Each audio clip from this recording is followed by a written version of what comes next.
आदाब, नमस्कार दोस्तों। जैसा कि आप के साथ बात ये संविधान पे बात कर रहे हैं, जैसे हमने कहा कि ये कई सीरीज़ होगी और अलग अलग विषयों पे बात करेंगे। जैसा आपसे पहले भी हमने कहा था कि भारतीय संविधान 22 पार्ट में बटा हुआ है और अलग अलग पार्ट में अलग अलग विषयों पे का उल्लेख है। तो पहले पार्ट में हमने जो है भारत में राज्यों का पुनर्गठन किस प्रकार से होता है, या राज्य की बाउंड्री को बदलना हो, या उसकी सीमा को कम करना हो, या उसके नाम को बदलना हो, ये जो है संसद के पास अधिकार है और साधारण बहुमत से वो विधेयक पास हो जाता है। तो किसी भी राज्य की बाउंड्री बदली जा सकती है और नए राज्य बनाए जा सकते हैं। उसका उल्लेख जो है संविधान के 1 से 4 अनुच्छेद में है। अब जो है हम चल रहे हैं दूसरे पार्ट पे, और ये एक बहुत ही महत्वपूर्ण विषय। वैसे तो सारे संविधान में महत्वपूर्ण विषय हैं, लेकिन कुछ विषय ऐसे हैं जो विशेष रूप से आम नागरिकों से जुड़े हुए हैं। तो दूसरा जो है दूसरे पार्ट में जो जिक्र किया गया है वो सिटीजनशिप पे, नागरिकता, और ये मतलब जो है सबसे महत्वपूर्ण विषयों में से एक है, क्योंकि जब आप किसी देश के नागरिक होते हैं तभी आपको उस देश की तमाम तरह के अधिकार प्राप्त होते हैं, चाहे वो राजनीतिक हो, चाहे आर्थिक हो, चाहे सामाजिक हो। तमाम तरह के आधार जो है जो आप नागरिक होने के नाते आपको प्राप्त होते हैं। तो भारत के संविधान में जो है 5 से लेके 11 अनुच्छेद में, यानी आर्टिकल्स में जो है इसका जिक्र किया गया है कि भारत का नागरिक कौन होगा और कैसे होगा। इस पे आज इसी पे हम चर्चा करेंगे।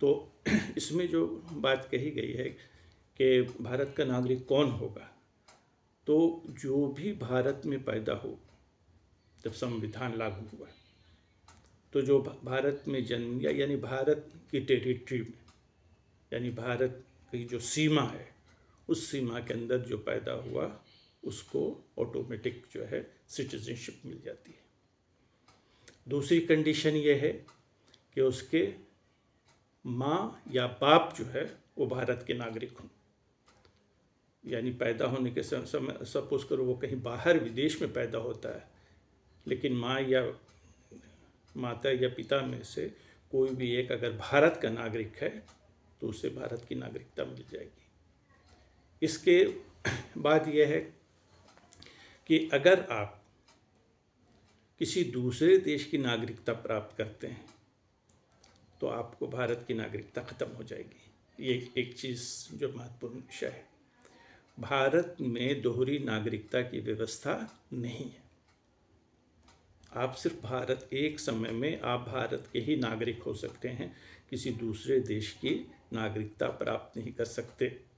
इसीलिए आपने देखा होगा कि NRIs जो हैं, जो अप्रवासी भारतीय जिसे कहते हैं NRIs, उनको कई अधिकार दिए गए, खासकर इधर हाल फिलहाल में, लेकिन उन्हें कई अधिकार से अभी भी वंचित किया गया है। जैसे मिसाल के तौर पे उन्हें वोट देने का अधिकार नहीं, उन्हें चुनाव लड़ने का अधिकार नहीं, और अधिकार दिए गए हैं, आर्थिक अधिकार, आप प्रॉपर्टी खरीदिए, ये सब अधिकार दिए गए हैं। बाकी धार्मिक वगैरह तो वो अधिकार ऑटोमेटिक रहते ही सभी को रहते हैं, अपने धर्म में जो भी वो विश्वास करते हैं उसे पालन करने का अधिकार जो। लेकिन मुख्य बात जो है चुनाव लड़ने का या जो वोट डालने का, और ये मांग होती रहेगी। NRIs जो है, क्योंकि विश्व के बहुत सारे अलग लोग, माना जाता है कि मतलब जो है 1.5 से 2 करोड़ जो है NRIs जो है देश के अलग, बल्कि ज़्यादा ही होगी जनसंख्या इसकी, लेकिन ऑफिशियली ऐसा माना जाता है। तो उन लोगों का ये मांग रही है, क्योंकि बहुत सारे NRIs जो है विश्व के अलग अलग हिस्से में, अमेरिका में, कनाडा में, यूरोप में, तो काफ़ी कामयाब हैं और स्टेब्लिश उनका बिजनेस है, और कई राजनीतिक क्षेत्र में भी बड़े कामयाब हैं। तो उन लोगों की मांग ये रही है कि दोहरी नागरिकता की व्यवस्था की जाए भारत में, कि वो जहाँ के सिटीज़न हैं। इसमें जो एक समस्या जो आती है थोड़ी, कि बहुत से लोग कहते हैं कि दोहरी नागरिकता एक समय में किसी के जो है एक व्यक्ति दो देश के प्रति वफादार कैसे हो सकता है? कुछ आलोचकों का कहना है ऐसा। लेकिन अमेरिका में दोहरी नागरिकता है। आपको शायद पता हो, एलन मस्क जो हैं दुनिया के सबसे रिचेस्ट, वो आज अमेरिकन सिटीज़न हैं, ठीक है। लेकिन एलन मस्क पे 3 देशों की नागरिकता है इस समय। पहले वो साउथ अफ्रीका में पैदा हुए तो उन्हें साउथ अफ्रीका की नागरिकता मिल गई। दूसरी, उनकी मदर जो है वो कनाडा की हैं तो उन्हें कनाडा की नागरिकता मिल गई। और तीसरी, नेचुरलाइज सिटीजनशिप जो है उन्हें अमेरिका की, यूएस की मिल गई। तो अब जो है वो यूएस के नागरिक हैं। अभी पीछे विवाद हुआ था, मतलब जो है ट्रंप और जो है एलन मस्क में, तो कुछ लोगों ने ये आवाज़ उठाई थी कि एलन मस्क ने गलत तरीके से सिटीजनशिप ली है, इनकी सिटीजनशिप को रद्द की जाए। वो एक अलग इशू है। लेकिन एलन मस्क के पास इस वक्त 3 देशों की सिटीजनशिप है।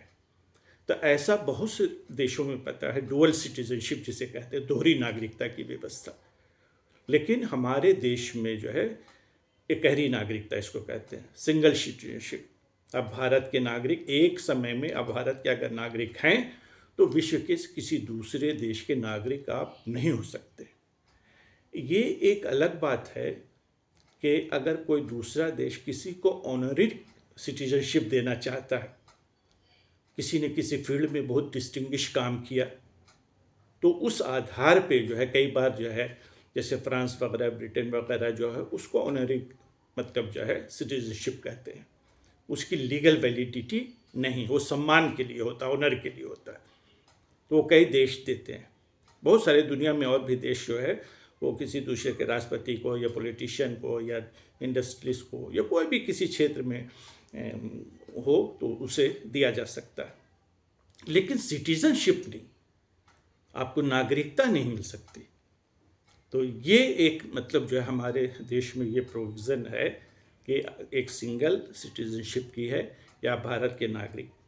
उसके बाद अगर भारत की नागरिकता प्राप्त करना चाहता है कोई दूसरे देश का निवासी, तो वो भारत सरकार के सामने अपनी अर्जी दे सकता है, एप्लीकेशन दे सकता है कि हम भारत की नागरिकता लेने चाहते हैं। जैसे एक शायद बेहतरीन एग्ज़ाम्पल है पाकिस्तान के सिंगर अदनान समी। अदनान समी को भारत सरकार ने नागरिकता प्रदान की। वैसे तो वो पाकिस्तान के नागरिक थे, लेकिन काफ़ी समय से भारत में रह रहे थे।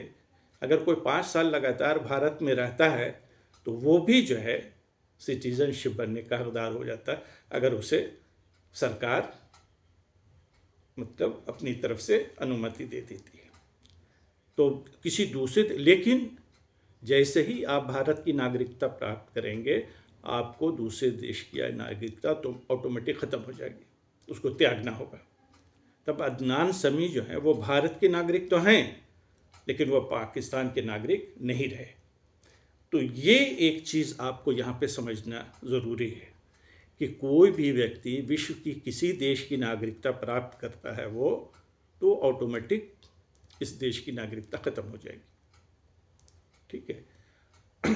तो ये चीज़ें इसीलिए जो है, चूँकि भारत के संविधान में दोहरी नागरिकता की व्यवस्था नहीं है, तो एनआरआईज़ को इसीलिए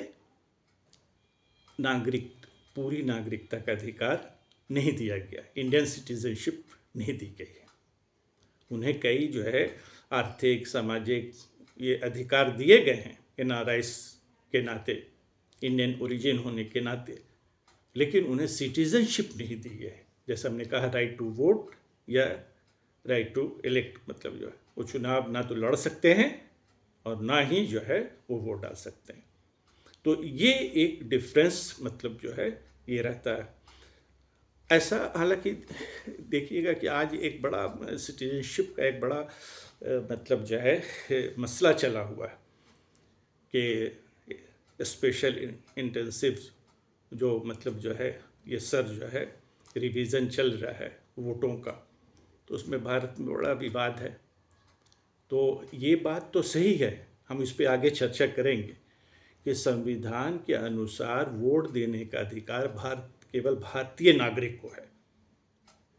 ठीक है, जैसा हमने कहा कि एनआरआईज़ को वोट देने का अधिकार नहीं है या किसी विदेशी को वोट देने का अधिकार नहीं है। वोट देने का अधिकार केवल भारतीय नागरिक को है। लेकिन भारतीय नागरिक कौन है? जैसे हमने कहा कि जिसने जन्म लिया भारत में, अब भारत में जन्म लिया तो उसको तो भारत का नागरिक हो गया। लेकिन अगर आपसे पूछे कि आपके जन्म का क्या प्रमाण है, अब यही बात उलझ जाती आगे कि किसी ज़माने में तो भारत में 2/3 आबादी गांव में रहती थी। अभी भी लगभग 60% लोग गांव में रहते हैं, 60-65% लोग गांव में रहते हैं। तो गांव में तो सरकार ने कोई ऐसी व्यवस्था की नहीं है कि भाई कहीं गांव में बच्चा पैदा हो तो उसका रजिस्ट्रेशन कराया जाए, उसको जन्म प्रमाण पत्र दिया जाए। आज भी गांव में आप जाएंगे तो होम डिलीवरी होती है। हालांकि ये शहरों में तो बहुत परिवर्तन आया है। छोटे छोटे शहरों में भी लोग नर्सिंग होम में मतलब डिलीवरी होती है और लोग अब अवेयर हैं, अपने बच्चे का बर्थ सर्टिफिकेट बनवा लेते हैं। लेकिन गांव में तो अभी भी समस्या है और आप उन लोगों से भी मांग रहे हैं जन्म प्रमाण पत्र जो 60 साल पहले पैदा हो, जैसे हम खुद गांव में पैदा हुए। लेकिन अगर मेरे से पूछा जाए कि जन्म प्रमाण पत्र लाइए तो मेरे लिए भी मुश्किल हो जाएगा। हालांकि हमने जो है पटना से लेके दिल्ली से लेके तमाम एजुकेशन प्राप्त की, लेकिन कोई अभी मेरे जन्म ऐसे करोड़ करोड़ लोग हैं जिनका ताल्लुक गांव से है।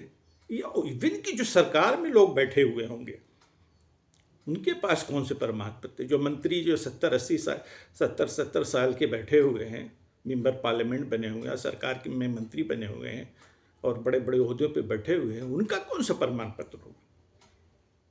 अगर उनसे जन्म प्रमाण पत्र मांगा जाए तो वो भी नहीं दे पाएंगे। लेकिन यही है कि हम अपनी नागरिकता कैसे साबित करें। तो अब उसमें है कि भाई जो इलेक्शन कमीशन ने जो मतलब बनाए हैं अपने क्राइटेरिया, तो शायद 10 है सूची में, तो उनमें से कोई एक हो। बाद में आधार पे भी बात आया कि आधार को जन्म प्रमाण पत्र नहीं माना जाएगा, तो सुप्रीम कोर्ट के दखल अंदाजी के बाद आधार को मान लिया गया। लेकिन सबसे बड़ी जो समस्या यहाँ पे है कि जो है जन्म का जो प्रमाण पत्र जो है वो किसी से अगर माना जाए तो उसको साबित करना एक मुश्किल काम है, खासकर गांव में। और जो गांव में लोग अभी भी मतलब जैसे अगर सरकारी आंकड़े माना जाए तो अभी भी सरकार कह रही कि 72% लोग लिटरेट थे भारत में। हो सकता है अभी तो 2011 के बाद जनगणना ही नहीं हुई, तो ये लिटरेसी बढ़ी होगी। लेकिन एक बहुत बड़ी तादाद में अभी गांव में लोग पढ़े लिखे नहीं हैं और न उनको ये सुविधाएं प्रदान की गई हैं आज की डेट में कि भाई बच्चा पैदा हो या तो ये पंचायत में ये व्यवस्था कीजिए कि अगर कहीं बच्चा पैदा हुआ तो आसपास में कहीं वो रजिस्ट्रेशन कराए और वो सरकारी प्रमाण पत्र में। लेकिन वो आज की बात है ना, जो पहले पैदा हुए लोग वो कहाँ से लाए भाई, और कैसे साबित करें कि वो भारत के नागरिक हैं? तो ये बड़ा कॉम्प्लिकेटेड और पेचीदी चीज़ है जो पूरा गांव जान रहा है कि इसके बाप दादा यही, लेकिन उसके पास कोई डॉक्यूमेंट्री प्रूफ नहीं जो मांगा जा रहा। तो ये एक मतलब जो है समस्या है, उस पर हम आगे भी इस पे बात चर्चा करेंगे कि क्योंकि एक बड़ा ये विषय आज का जो है ये गर्मा गर्म है, तो उस पर कैसे मतलब जो है ये सिटीजनशिप, जैसे हमने कहा कि मुख्य तौर पे आप जिस भारत में पैदा हुए तो आपको भारत की नागरिकता ऑटोमेटिक मिल जाती है। दूसरे ये है कि बेशक कहीं आप बाहर पैदा हुए लेकिन आपके माता पिता भारत में हैं तो आपको भारत की नागरिकता मिल जाएगी। अगर आप चाहते हैं भारत की नागरिकता तो सरकार के समक्ष जो है एप्लीकेशन देना हो और सरकार तमाम जांच पड़ताल के बाद उचित समझती है तो आपको नागरिकता प्रदान कर सकती है। तो ये मोटे तौर पे, या भारत में 5 साल लगातार रह रहे हों उस पर भी वही कि सरकार अगर आपको अनुमति प्रदान करे तो आप भारत के नागरिक बन सकते हैं। तो ये जो है नागरिकता की व्यवस्था है, सबसे बड़ा आधार जो है जन्म ही है और तमाम दुनिया में। लेकिन इस पे हम और आगे चर्चा करेंगे क्योंकि ये विषय आगे भी आएगा कि जैसा आपने कहा कि आगे जो है इस बात का जिक्र है कि वोट वही दे सकता है जो भारत का नागरिक है। तो ये बिल्कुल सही। और भारत का नागरिक अपने आप को साबित करने के लिए जो चीज़ें हैं वो आपके पास अगर नहीं है तो आप वोट तो नहीं दे सकते, वो अलग बात है। और आप भारत के नागरिक नहीं हैं और भारत के नागरिक अगर आप नहीं हैं तो आपको भारत में रहने का अधिकार नहीं है। Universal declaration of human rights ने ये अपने आर्टिकल 15 में कहा है कि हर व्यक्ति को किसी न किसी कंट्री का नेशनल होना चाहिए, हर व्यक्ति को। और ये है भी, लेकिन यही यूनाइटेड नेशन ये भी साथ में कह रहा है कि लगभग 10 मिलियन लोग स्टेटलेस हैं। 10 मिलियन यानी 1 करोड़ लोग स्टेटलेस हैं, यानी वो किसी देश के नागरिक है ही नहीं। अब उसमें शायद बहुत सारे रिफ्यूजी भी रहे हों, एक देश से दूसरे देश में चले जाते हैं, कई बार वहाँ समस्याएं हैं, कहीं गृह युद्ध है, कहीं कुछ है, कहीं आतंकवाद है, कहीं कुछ समस्या है। तो बहरहाल ये एक महत्वपूर्ण विषय है, इस पर हम आगे भी चर्चा करेंगे। आज के लिए इतने ही। आपको ये विषय कैसा लगा इसके बारे में अपनी राय ज़रूर दें। हम इसको आगे ये हमारी सेकंड संविधान पे सीरीज़ थी, हम आगे भी आपसे बात करेंगे। Thank you very much.